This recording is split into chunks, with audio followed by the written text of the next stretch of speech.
string dans les clips. Le premier qui a mis des femmes en string dans les clips, il s'appelle Luke Skywalker, il est de Miami. Mais c'était le délire de Miami, c'était les plages, tout ça. C'était leur délire à eux, twerk, tout ça, ça vient du sud des États-Unis. Et donc, ce qui se passe, c'est que lui, il a simplement mis ce qu'il avait dans ses clips. Son style de vie, bien sûr. C'était son style de vie. C'est le premier qui a mis. Alors, lui, c'est lui qui a parlé de vagin, de tout premier. Parce que les premiers à cartonner dans le rap, c'était NWA. Ils venaient de Los Angeles, avec Dr. Dre, tout ça. Et c'est les premiers qui ont été numéro 1 des ventes dans le rap. Parce qu'il faut savoir, je vais avoir un petit coup vite fait, parce qu'on va pas durer trop de temps. Il faut savoir que l'industrie de vie, comment elle fonctionnait avant. C'est-à-dire que pour savoir qui était numéro 1 des ventes, ils appelaient les disquaires, qu'est-ce qui a le plus vendu, tout ça. Pour voir la tendance. Voilà. Et donc c'était toujours REM. Dans les années 89, 90, c'était REM. Et qu'est-ce qui s'est passé à l'année 91? Il y a eu les CD, il y a eu des codes barres. Donc là, ça monte plus. Tu vends, bip, ça bip. Ouais. Et REM est passé numéro 2 des ventes. Et qui est passé numéro 1? NWA, qui était un groupe de rap. Donc les gens se sont dit, le rap, ça vend. Et qu'est-ce qui s'est passé l'année d'après, avec les bips? Sur le top 10, il y avait 7 groupes de rap. Et là, ils ont compris. Les Américains, ils n'ont pas le temps. Ça fait de l'argent, on y va. Ils n'ont pas le temps. Mais ils investissent. Ils sont... Là où il y a. C'est l'argent. Ils investissent. Parce que eux, c'est le capitalisme. Ouais. C'est le capitalisme. C'est pur et dur. Maintenant, pour en revenir à ça, dans le sud des États-Unis, il y avait un gars qui s'appelait Luke Skywalker qui était DJ.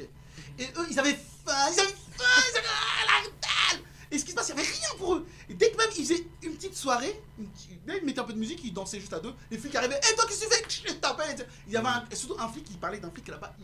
Il voulait vraiment pas que les gens ne stressent à lui. Tu vois, et un jour, ils ont pété les plombs et lui, il a commencé à animer des soirées.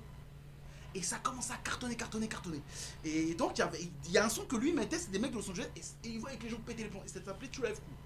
Il a pris ce groupe-là, et ils ont commencé à parler de string, tout ça, un peu c'est leur critique qu'ils avaient dans le studio des États-Unis. Et le mec, il faut savoir une chose, c'est-à-dire que comme personne ne voulait lui, il est devenu producteur indépendant. C'était un des premiers producteurs indépendants du rap. Et en parlant de string, en mettant des meufs en string dans les clips, et sur scène, c'est un des premiers qu'il a fait sur scène, c'est devenu l'homme le plus riche du rap. Là, on a compris. Les chiffres parlent. On va dire que là, on n'est pas dans le grain de l'image. Ouais, bien sûr. Voilà. Il a mis des filles en string, c'est devenu l'homme le plus riche du rap. Pourquoi? Parce que personne ne voulait de lui dans les salles de concert. Donc il a commencé à produire lui-même ses dates de concert. Elles étaient à guichet fermé. Full de chez full. Et ce mec a fait le tour des États-Unis. Et il est devenu l'homme le plus riche du rap. Mais vous savez comment il a perdu son argent? Un truc tout bête, c'est dommage. Il s'appelait Luke Skywalker. Luke Skywalker, à la base, ça vient d'où? De George Lucas. George Lucas, voilà. Bah, il a vu qu'il avait 30. Il avait dire Disney, mais à l'époque, ça venait pas de Disney. C'était pas Disney, c'était George Lucas. C'était Lucasfilm. Et ben, qu'est-ce qui s'est passé? Mais t'es bien riche, toi. Il a porté plainte, il lui a pris toute sa fortune. Et c'est comme ça. Voilà.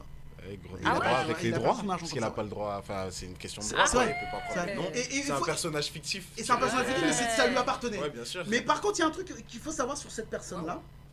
Après, tu vas ta chronique. Ce qui était que je trouve très intéressant, c'est-à-dire que lui, il parlait de beat, de fesses, de chat, de tout ça. Et donc, ce qui se passe, c'est qu'après, tout le monde a commencé à porter plainte contre lui. Donc, ce qui se passe, c'est que c'est pas normal, ça. Et tous ces procès ont fait parler de lui. Ok. Bah oui. Et qu'est-ce qui s'est passé? Écoutez sa musique encore. Le buzz. Il faut savoir une chose. S'il avait perdu son procès, tout le rap là, ils n'auraient pas pu parler d'armes, ils n'auraient pas pu parler de ici. Yes, parce que donc il a sauvé tout le hip-hop en vrai.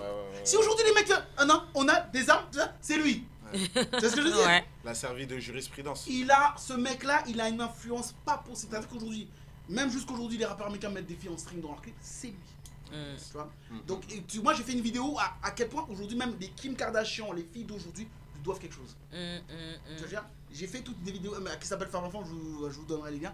Mais en gros voilà. Et donc c'est pour ça que pour répondre à ta question, que tu dis que c'est pas forcément l'industrie. C'est pas l'industrie, c'est bon, ça rapporte de l'argent. Et après je me suis aussi posé une question, est-ce que les gens en fait simplement parce qu'ils ont peut-être compris que en fait tu nourris plus facilement le côté sombre des gens que le côté... Peut-être. C'est toujours plus facile de faire le mal que le bien.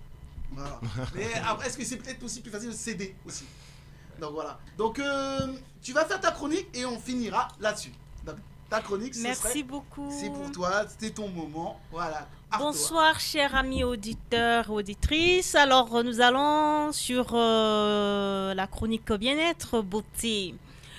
ce soir, je vais vous donner juste quelques petites astuces, quelques conseils, solutions si vous voulez, toujours concernant le massage, par exemple. Alors, pour commencer, par exemple, hein, on y va du pif au paf. Lorsque vous réservez un rendez-vous d'un massage de 30 minutes ou 45 minutes, essayez de cibler la zone sur laquelle vous souhaitez que l'on travaille, parce que si vous voulez que ça soit tout le corps, le temps est trop court et vous risquez de ne pas avoir un très bon massage sur l'ensemble de l'espace où vous voulez travailler. Tandis que si vous vous centrez, vous ciblez une zone de votre corps qui a beaucoup plus besoin d'être détendu, relaxé, là c'est bien pour vous. N'est-ce pas?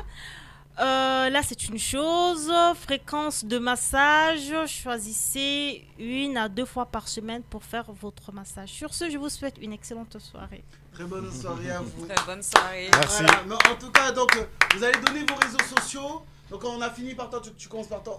Tu donnes tes réseaux sociaux, les mains magiques, tout ça, tout.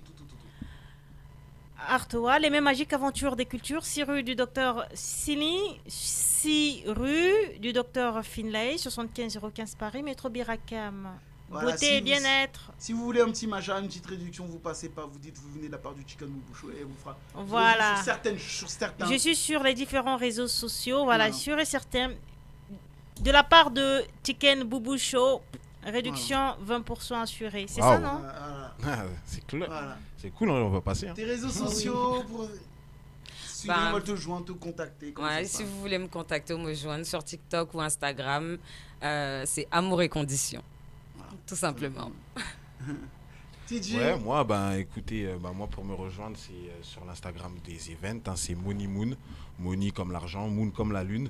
Et puis voilà, hein, dessus il y a toutes les prochaines événements qui seront peut-être annoncés, peut-être les différents projets aussi. Et comme on tape sur plusieurs choses, n'hésitez pas. Voilà. Ok, en tout cas, moi, je suis content d'avoir fait mon émission. Elle était un peu plus courte que d'habitude, on a pris notre temps parce qu'il faisait chaud, il faisait beau, on a pris notre temps. Et voilà, donc en tout cas, je vous souhaite une très bonne soirée. Merci à Lucy Lai qui était là, mon gars Mr. Super Duper Frank. Et n'oubliez pas, manger du poulet. Très bonne soirée à vous. Yes.